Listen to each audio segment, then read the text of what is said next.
कभी bank account में balance zero होने के बाद भी क्या आपको पैसे मिले हैं? नहीं तो सुनो, एक ऐसी फैसिलिटी जो आपकी मुसीबत में आपका सेवियर बन सकती है। आज हम बात करने वाले हैं बैंक ओवरड्राफ्ट के बारे में। या तो आपको बचाएगा या फिर आपको डुबाएगा। बहुत लोग जानते भी नहीं है ये होता क्या है, तो इस पे हम बात करेंगे। नमस्कार, कैसे हैं आप सभी? मैं हूं दीपशिखा ठाकुर और स्वागत है आपका दीपशिखा कॉमर्स में। सबसे पहले हम बात करेंगे आखिर बैंक ओवरड्राफ्ट है तो है क्या। तो बैंक ओवरड्राफ्ट एक ऐसी फैसिलिटी जिसमें आपका अकाउंट, आपका बैंक बैलेंस जीरो है, लेकिन फिर भी आपको पैसे मिल रहे हैं और आप पैसे निकाल भी रहे हो और यूज भी कर रहे हो। लेकिन चाहे बैलेंस जीरो हो, आप निकाल रहे हो। जैसे एग्जांपल में हम समझते हैं, अगर आपके बैंक अकाउंट में 500 है और आपको 10,000 की जरूरत पड़ गई, तो आप क्या करोगे? आप बैंक ओवरड्राफ्ट के जरिए अपने बैंक से निकाल रहे हो 10,000। लेकिन इसका एक रूल है कि आप जितना निकालोगे बैंक ओवरड्राफ्ट से आपको उतना ही इंटरेस्ट पे करना होगा। जैसे अगर आप 500 आपके पास है, अगर 10,000 आपने निकाला है तो आपको 9,500 पे इंटरेस्ट पे करना होगा। ये है बैंक ओवरड्राफ्ट फैसिलिटी। जैसे छोटे मोटे बिजनेसमैन होते हैं वो इसको अक्सर यूज करते हैं। अब आगे बढ़ते हैं, टाइप्स ऑफ ओवरड्राफ्ट, यानी इसके भी प्रकार होते हैं जो कि आपको नहीं मालूम है, तो उसको जानते हैं। सबसे पहले हम जानेंगे सिक्योर ओवरड्राफ्ट। सिक्योर से ही आप समझ पा रहे हो कि ये बिल्कुल सिक्योर है। जैसे ये किस किस पे मिलता है? एफडी, प्रॉपर्टी या एसेट्स के अगेंस्ट मिलता है। यानी अगर आपका कोई फिक्स एसेट्स है तो उसके अगेंस्ट ये आपको मिलेगा, जो कि बहुत सिक्योर होता है।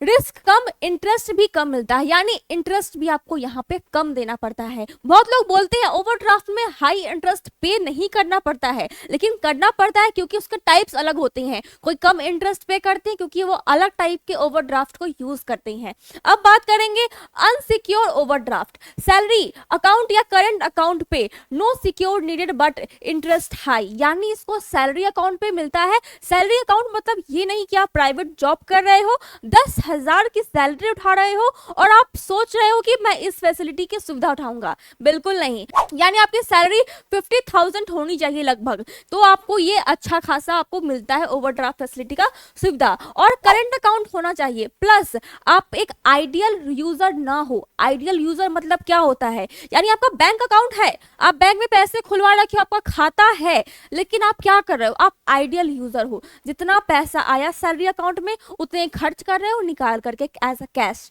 नहीं।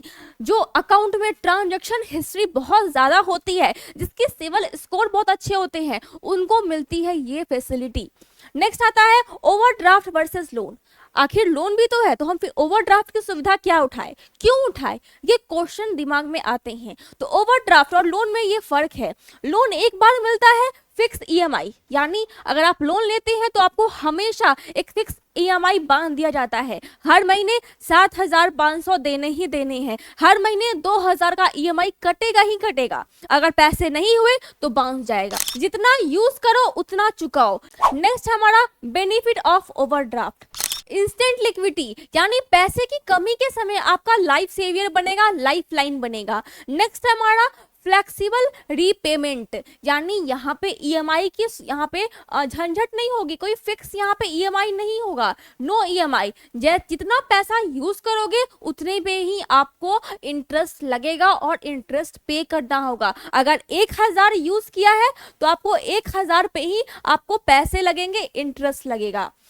Interest only use amount emergency के लिए परफेक्ट है। जैसे कि अगर आप एक छोटे मोटे बिजनेसमैन हैं या फिर मेडिकल में कभी ऐसी सिचुएशन आई यहाँ पे पैसे की जरूरत है, उस समय आपका सेवियर ये बन के सामने आता है। अकॉर्डिंग टू आरबीआई और MSc, with overdraft across survive 2 time longer in financial current situation. जैसे आपकी कोई भी मुसीबत में आरबीआई भी कहता है और एमएसएमई भी कहता है, ये आपके लिए 2 गुना सेवियर है। टर्म एंड कंडीशन, तो हर चीज की टर्म एंड कंडीशन तो फिक्स होती ही है। अगर कोई चीज आपको प्रोवाइड की जा रही है तो आपको कुछ ना कुछ शर्तों पे ही दी जाएगी। ऐसे ही कुछ भी नहीं मिलती है, फ्री में कुछ भी नहीं मिलती है, हर चीज का एक कंडीशन होता है। सबसे पहले बात करेंगे टर्म एंड कंडीशन। यहाँ पे क्या है? हाई इंटरेस्ट रेट, यानी यहाँ पे इंटरेस्ट रेट हाई होता है। लेकिन एक बात और, जैसे मैंने अभी बताया इससे पहले, सिक्योर और अनसिक्योर, तो उस हिसाब से भी ये परसेंटेज में थोड़े से कमी और थोड़ी सी ज्यादा यहाँ पे आती है। ऐसा नहीं है कि फिक्स 12% ही होगा, बैंकों के हिसाब से भी ये परसेंटेज चेंज होती रहती है, बदलती रहती है, तो वो आप अपने अपने बैंक में जाके पता कर सकते हैं। नेक्स्ट है हाई इंटरेस्ट, 12% से 20% तक जा सकती है, जो कि हाई इंटरेस्ट होती है। आपके लिए अगर नहीं है तो नहीं होती होगी, मेरे लिए ये हाई इंटरेस्ट है। नेक्स्ट है tenure, short term monthly and review होती है, जो आपको ये फैसिलिटी दी जाती है, तो उसके टेन्योर करने के लिए पहले आपका शॉर्ट टर्म मंथली रिव्यू होती है, जैसे लाइक अ 6 मंथ। अगर आपने 6 महीने का आपका क्या ट्रांजैक्शन है, उस हिसाब से आपको ये प्रोवाइड की जाती है। अगर आपका ट्रांजैक्शन आइडियल नहीं है, अच्छा ट्रांजैक्शन है, देन आपको ये फैसिलिटी प्रोवाइड की जाएगी। नेक्स्ट है हिडन चार्जेस, तो मैं इतना कहूंगी कि हिडन चार्जेस हर फैसिलिटी में होते हैं। अगर आप लोन लेते हैं वहां भी आपको बहुत सारे चार्जेस पे करने पड़ते हैं। अगर आप कोई लोन लेते हैं, अगर आप बजाज फाइनेंस से भी कोई सामान परचेस करते हैं, वहां भी कुछ ना कुछ आपको अमाउंट पे करने होते हैं। बजाज के लिए अलग, बैंक के लिए स्टार्टिंग के कुछ मंथ में एक्स्ट्रा फीस लगता है, चाहे वो 300 लगे, लेकिन लगता तो है ना। तो ये क्या है, ये सारी चीजें हिडन चार्जेस ही हैं।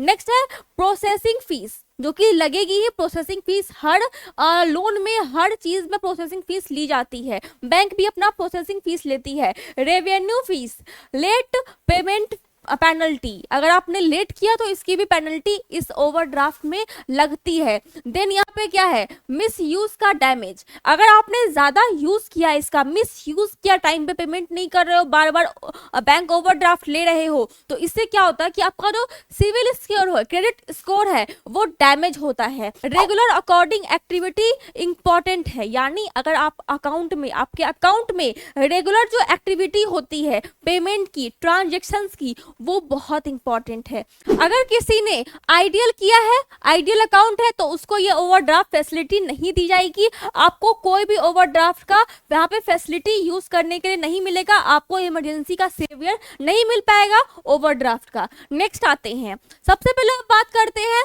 हु शुड यूज इट, यानी आखिर इसका यूज कौन कौन कर सकता है और क्यों कर सकता है, इस पे भी बात करेंगे। तो स्मॉल बिजनेसमैन, अगर आप एक स्मॉल बिजनेसमैन है, ओनर है स्मॉल बिजनेसमैन के बिजनेस के, तो आप इसकी फैसिलिटी का लाभ उठा सकते हैं और ये आपके लिए बेहतर है।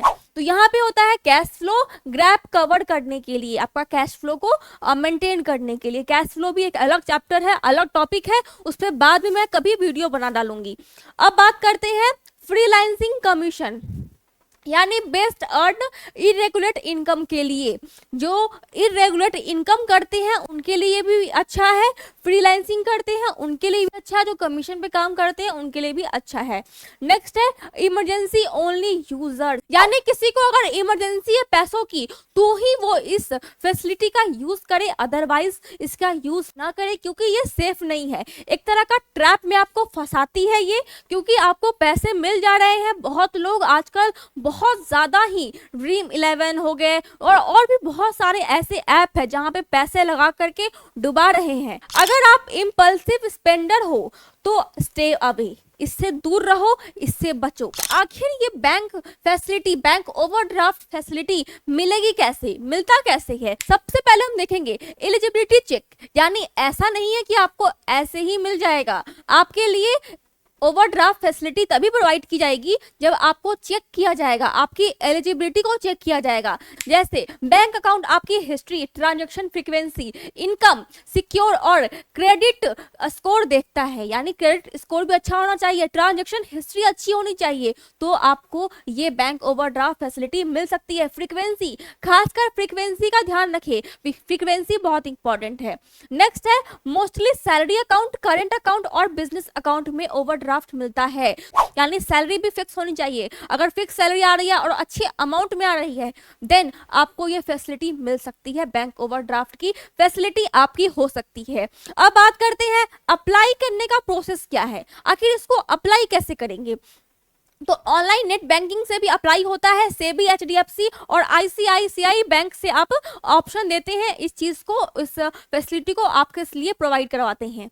नेक्स्ट यहाँ पे है ब्रांच विजिट, जा करके भी आप कर सकते हैं, यानी आपके जो भी बैंक में है आपकी अकाउंट, जो भी आपने अकाउंट खुलवाया है जिस भी बैंक में, तो उस बैंक में जा करके आप विजिट करके पूछ सकते हैं कि सर मुझे ये ओवरड्राफ्ट फैसिलिटी चाहिए। अगर आपके पास फिक्स डिपॉजिट है, यानी फिक्स डिपॉजिट क्या होता है, तो इस पर भी मैं वीडियो बना दूंगी। फिक्स डिपॉजिट यानी आपका पैसा सेव है, फिक्स है किसी भी बैंक अकाउंट में, या फिर स्विफ्ट हो या फिर कुछ भी हो, फिक्स है, तो फिर आपको ये ओवरड्राफ्ट फैसिलिटी मिलती है और इजीली मिलती है, कम इंटरेस्ट पे मिलती है। नेक्स्ट है डॉक्यूमेंट्स, ट्रांजैक्शन पे ही हर कुछ बेस्ड होगा, आधार कार्ड, पैन कार्ड यही होते हैं, और एड्रेस प्रूफ, इनकम प्रूफ, यानी आपकी जो सैलरी आ रही है, सैलरी स्लिप लगती है, आईटीआर, आईटीआर भी एक बहुत लार्ज टॉपिक है, उसको मैं पढ़ा दूंगी कभी ना कभी।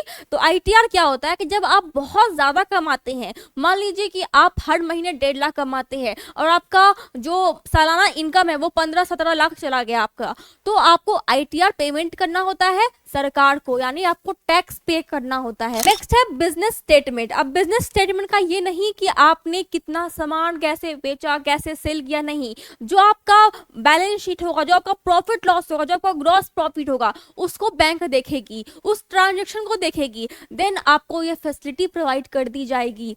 और existing bank account statement past 6 month, यानी जो आपकी बैंक अभी करंट में आपके पास है, एग्जिस्ट कर रही है, उसका लास्ट 6 मंथ का आपका देखा जाएगा ट्रांजैक्शन हिस्ट्री, यानी आपका सिविल स्कोर कितना है वो भी मैटर करता है। नेक्स्ट हम बात करेंगे कि आखिर इसका इंटरेस्ट कैलकुलेट कैसे होता है। तो आपको अगर 50,000 का ओवरड्राफ्ट सैंक्शन हुआ है, यानी आपको प्रोवाइड की गई है, और आपने यूज सिर्फ 10,000 किया है, तो आपको bank on interest rate 12% per annum, यानी साल का 12% आपका इंटरेस्ट लगेगा इस 10,000 पे। और खुशी की बात यह है कि 40,000 पे कोई इंटरेस्ट नहीं लगेगा। तो और फॉर्मूला क्या है, अब इंटरेस्ट कैलकुलेशन का फॉर्मूला हम कैसे कैलकुलेट करते हैं इसको समझेंगे। फॉर्मूला यूज अमाउंट, यानी अगर आपने 10,000 यूज किया है, इंटरेस्ट रेट 12% और डेज, यानी कितने दिनों के लिए यूज किया है, तो ये डेज करके, और 365 से हम यहाँ पे उसको साल के हिसाब से कैलकुलेट कर डिवाइड करते हैं। और यहाँ पे ये 0 इसलिए दिया गया है क्योंकि आपका जो इंटरेस्ट रेट है यानी 12%, तो उसका 100 करते हैं, दैट्स वाई यहाँ पे हमने 000 डाला है। तो क्या होगा, 10,000 इंटू 12, यहाँ पे परसेंटेज को हटा दीजिए ताकि आपको समझने में इजी पड़े। और 30 डेज के लिए मान लेते हैं हमने ये फैसिलिटी को यूज किया और इंटरेस्ट 30 डेज पे हमें देना पड़ गया, और इसको 36,500 से हम डिवाइड कर देंगे, 98.63, ये हमारा इंटरेस्ट हो गया। कितने अमाउंट के लिए, ये हमारा इंटरेस्ट हो गया 10,000 के लिए। कितने के लिए, 10,000 के लिए हमारा इंटरेस्ट हो गया। तो अगर आपने 10,000 यूज किया है 30 दिन के लिए, तो आपको रेट कितना अप्रोक्स देना पड़ गया, 99 रुपए आपको अप्रोक्स इंटरेस्ट देना होगा। क्या आपको ओवरड्राफ्ट फैसिलिटी अच्छी लगी हो तो मुझे कमेंट करके जरूर बताएं। और अगर आप एक स्मॉल बिजनेस ओनर है और आपको इसके बारे में बिल्कुल नहीं पता था, तो मुझे बताइएगा कि आपको ये पसंद आया कि नहीं आया। तो फिलहाल आज के लिए इतना ही, धन्यवाद। मैं हूँ दीपशिखा ठाकुर।